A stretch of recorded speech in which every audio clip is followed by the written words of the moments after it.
my party to the widow of Pat Finucane, Geraldine, and her whole family.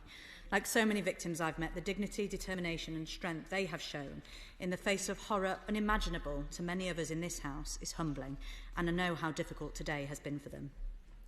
The murder of Pat Finucane in 1989, gunned down in front of his young family in his kitchen by loyalist paramilitaries, involved shocking levels of state collusion.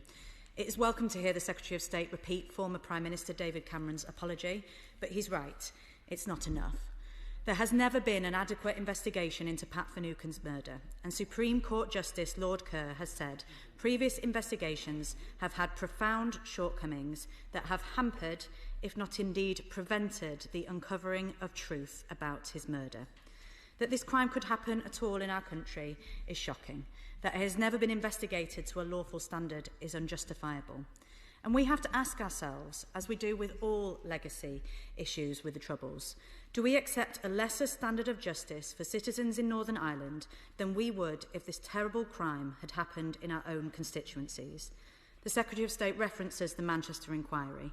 Do victims in Northern Ireland not deserve the same transparency and justice?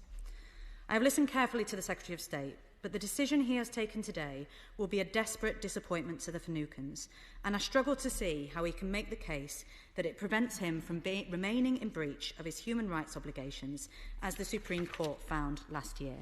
It appears that nothing the Secretary of State has announced today will make up for these most fundamental shortcomings in previous reviews, and the family have described his approach as farcical. Is he not concerned that all this does is leave him open to further legal challenge and being back here in a few months or years' time, waiting for a legacy investigation branch review, which the police themselves acknowledge they are not operationally independent enough to conduct, and an Ombudsman review of existing evidence are simply delaying the inevitability of the only right and legal course of action? I note that he is not ruling a full public inquiry out in the future. Why does he not grasp this opportunity to deliver it now?